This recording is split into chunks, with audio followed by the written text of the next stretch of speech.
В 2014 году на Украине произошел госпереворот. Жители Донбасса, Донецкой и Луганской областей отказывались признать итоги Евромайдана. Начались массовые протесты, а затем кровавые столкновения. Молодые люди Андрей и Маргарита решили, что их совместное будущее возможно построить в более мирной части планеты. И, закинув все необходимое в пару сумок, отправились в Якутию.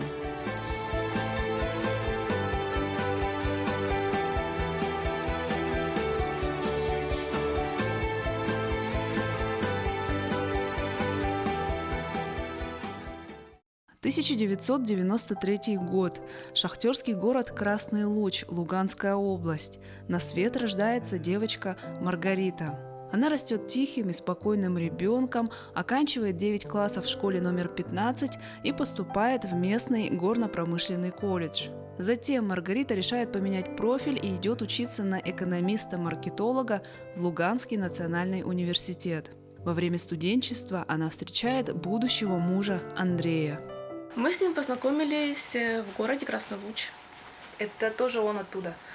Ну, он вообще не оттуда, он там приехал туда работать. Так-то он с другого города был, приехал там работать, и мы познакомились. И вот у нас получилось так, что я на 2 города жила в Луганске и вот на Красном Луч. Андрей Кондрашов родился в городе Алчевске. Так уж сложилось, что в результате трагедии он остался сиротой. Совсем маленьким его забирают в Красный Луч, в детский дом семейного типа Переяславых. Андрей растет в окружении кучи приемных братьев и сестер. После окончания школы поступает в техучилище на сварщика. Получив специальность, работает в нескольких местах. В 2014 году, когда случился Евромайдан, Андрей работал на небольшом литейном заводе в Красном Луче. Его и пару коллег отправили в командировку в город Николаев, где они впервые почувствовали начинающиеся волнения. Мы шахтное оборудование делали, и нам сказали, приедьте, там посмотрите, отрегулируйте. Вот, уже начались эти самые, прям видно, что было, там был аэропорт, корабельный причал, типа такого, это самое. Вот, уже оттуда, там уже, потихонечку какие-то были эти самые. Военные уже, какие-то военные действия? Нет, не военные действия, а именно какая-то подготовка, какая-то это самое уже там. Это в городе Николаев вы заметили? Я не помню, Николаев или... В порту где-то, да? Да, вот там, да, уже это самое. Там уже были, то один БТР проедет, то еще, мы смотрим, ничего себе. То есть техника уже вот, какая-то. и да, и тогда уже началось потихонечку, уже и так начиналось. Наш завод, это последнее, что мы выливали, и все, сказали, все, мы закрываемся, потому что вот начинаются накаленные ситуации. На тот момент Андрей и Маргарита еще не были женаты, но уже имели большие планы на общее будущее. Мама и бабушка Маргариты начали уговаривать их уехать как можно дальше, например, в Якутию, где жил отец Маргариты. В начале 2000-х годов он приехал сюда на заработки, его пригласили поработать, так как были трудности небольшие с работой в нашем городке, и вот его сюда забрал родной брат. А родной брат тоже переехал? Нет, родной брат тут уже очень давно, даже я точно не знаю, сколько уже живет. Он тут, по-моему, или после армии, или после учебы сразу сюда приехал. Тут уже обустроился, он уже давно тут жил. Маргарита вышла на связь с отцом и родным дядей. Те согласились их принять и встретить. Оставалось сказать об этом Андрею. Я, соответственно, очень боялась ехать неизвестно куда, потому что я никогда никуда не выезжала. И я вот предложила Андрею поехать со мной. Он согласился, сказал, что тоже не видит перспектив в дальнейшем тут проживания. И вот поехал со мной. Вы сразу согласились или были какие-то сомнения? А что мне? У меня там нету никого, Я сирота, я был это самое. Единственное, кого мне надо было защищать, это вот. Что, поедешь? Я говорю, да поеду, а что мне это самое? Поехали. Он пару сумочек взяли и поехали. Ничего не это самое. какие-то это. Вот, а бабушка и мама осталась в этом Красном Луче. Они нас так идите отсюда, идите, все, давайте, уезжайте отсюда, пока можете. Вот. Ну, естественно, мы хотели их тоже взять, потому что они не могли уехать из-за вот этого квартирных вопросов, там надо было на кого-то там что-то это самое оставлять. Итак, ребята решились. Им предстояло пересечь границу и доехать до первого пункта – города Ростов-на-Дону, куда принимали беженцев. Маргарита и Андрей отправились к границе на специальном автобусе.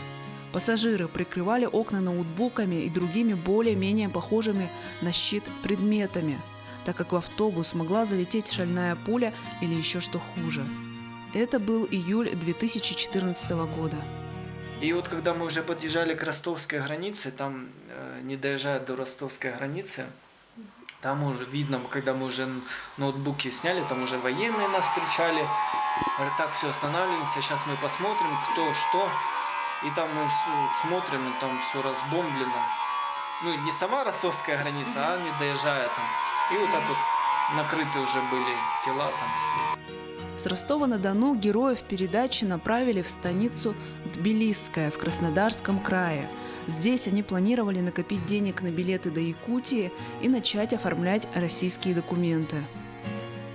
И я сразу пошел работать на огороды, она пошла работать в кафе, да, вот. Ну, как бы нормально, мы потихонечку продвигались с документами, но была толкучка в документах, потому что это ближайший такой район, там, где сбор украинцев был. Это Ростов, Краснодар, там скопление большое и с документом на то время было очень сложно. Нам говорили, может, это самое. И там как-то нас собирали, говорили, так, давайте это самое, кто сможет, ну, надо расселять по Российской Федерации, чтобы легче было с документами украинцам на то время. Народ прям вот в Краснодаре, да, мы вот там женщина, я вот с собой возьму этих украинцев, да, вот мы их поселим. Нам дали целый дом. Да, нам дали целый дом, мы жили еще с одной семьей, с Артуром и не помню, да, вот это самое. Вот, и соседи сразу, вот вам посуда, вот вам это самое, ну, вообще, да, тут вообще низкий... И на работу нас тоже брали без проблем. Низкий поклон, да, на работу сразу, я вот как бы, мне такие говорят, короче, летом в Краснодаре, там, где мы были, в станице этой самой, там у них как раз было лето, да, вот, и там это сельскохозяйственность. Было развито. Да, да, и вот они летом, вот в этом именно Вы как раз станице. в июне, да, кажется? Да, мне такие, так, иди, Андрюха, пошли в огород, пошли, это самое... Заработав денег на авиабилеты, в октябре Маргарита и Андрей вылетели в Якутск. В то время здесь уже лежал снег. Ребят встретили отец и дядя и повезли их в поселок Махсоголох. Какие ваши были первые ощущения, когда вы ехали в Махсоголох? Вот, да, конечно, мы были очень удивлены, когда мы ехали, что все было только леса, деревья. Мы думали, где вот тут уже населенные пункты, непонятно. Потому что мы привыкли, что у нас очень близко расположены населенные пункты. Не успеет закончиться один, уже начинается другой. И как-то это было нам привычно. А тут вроде раз видим домики, проехали, опять пусто, деревья. И думаешь, как так? Вот, это было интересно для нас. Первое время ютились у отца Маргариты, затем сняли комнату в общежитии. Весной 2015 года, когда с документами стало все более-менее в порядке, пара устроилась на работу в Якутцемент. Андрей – слесарем в цех пароводоканализации, Маргарита – учетчиком в цех упаковки и отгрузки цемента. Ну, когда я сюда пришел, конечно, да, все такие, опа, с Украины, да. Нормально приняли, очень хорошо. Сразу, как бы, ну, очень хорошо приняли, сказали, все нормально. Тем более тогда было только наплыв, как бы, это самое, украинцев. Вот. И помогали, мне много кто помогал, это самое, из сотрудников. Как человек вообще себя зарекомендовал очень хорошо, с положительных сторон. везде участвует, во всех соревнованиях, где-то что-то помочь, принести, унести, всегда к нему можно обратиться. До сих пор герои передачи работают в Якутцементе. Правда, сейчас Маргарита в декретном отпуске по уходу за вторым ребенком, сыном Львом. 6-летняя дочь Дарья родилась в 2016 году. В том же году пара узаконила свои отношения в ЗАГСе города Покровска. Сейчас семья Кондрашовых – полноценные граждане России. Купили квартиру в центре Махсагаллоха, обрели в поселке друзей, коллег, знакомых, родили и воспитывают детей. Что касается жизни в Якутии, Андрей и Маргарита охотно поделились своими впечатлениями и наблюдениями. Первый вопрос, конечно, был о морозах. Когда ударили первые морозы, какие у вас были эмоции? Ну, интересно было. Интересно? Да, необычно, непривычно. Первое обморожение получила тоже, отморозила щеки. Да. Потому что я хожу в очках и сказала, что на морозе не желательно надевать очки. И у меня вот от очков вот тут примерзли, отморозили щеки. Это был шок. Да, я испугалась, даже думала, ничего себе. А какие первые теплые зимние вещи вы купили? Прям во что вы одели? Это были унты. Унты вы впервые, наверное, да, купили? Вообще первый раз даже о них услышала тут. Я даже не знала. А мы приехали в обычных ботинках зимних. Это не для нашей зимы тут, не для якутской.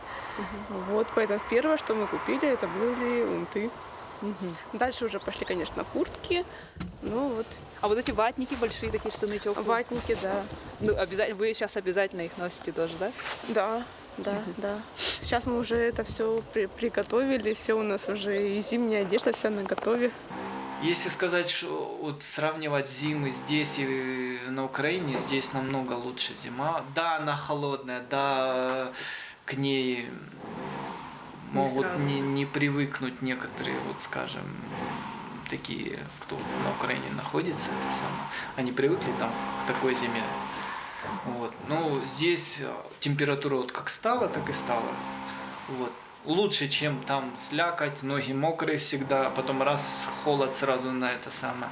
Здесь вот раз стало и все. Затем поинтересовались, было ли на их исторической родине такое обилие комаров и мошек, как летом в Якутии. Это вообще отдельная ситуация. Это было... В Луганской области? Да, и вот как только потеплело, кстати, вот мы приехали зиму уже первую, это самое. Первое потепление, все, я радуюсь, ой, это самая весна, хорошо, все потихонечку. Потом я замечаю такую вещь, комары или мошка. Я еще тогда, да, комары. Ага, я такой вышел, тогда еще работал, с водозабора вышел и смотрю, что такое, алло, Я не понимал, у нас просто такое, это, Комфортно. У нас в лесу так небо долго. Я такой, они вот так раз и облепили меня. Я такой думаю, а это только у меня так? Не, серьезно, я аж испугался, думаю, да ну, не, подожди, а что они ко мне?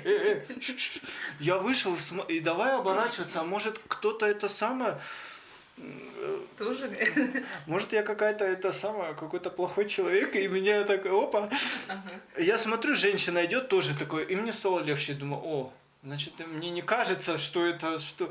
И вот такой рой, прям это самое... Да, потом уже потихоньку, да, это все привыкалось.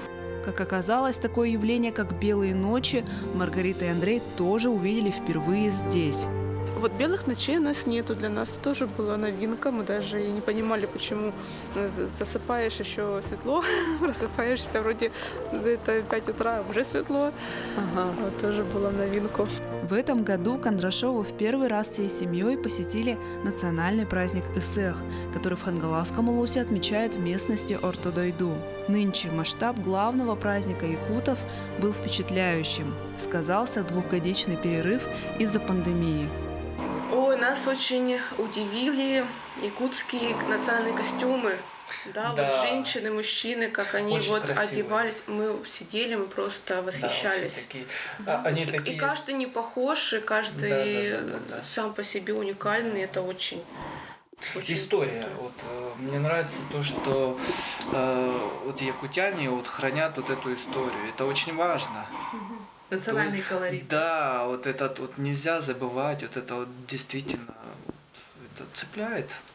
И вот это ваша вот эта атмосфера, вот эти ритуалы какие-то, мне очень понравилось. Да, это прям вот так вот.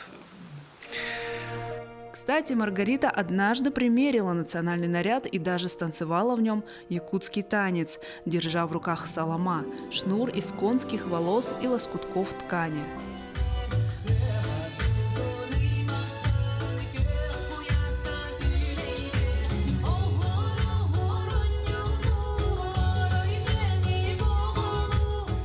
Я от молодежной организации Якутцемента участвовала в концертной программе к единству, День народного да, ко Дню народного единства.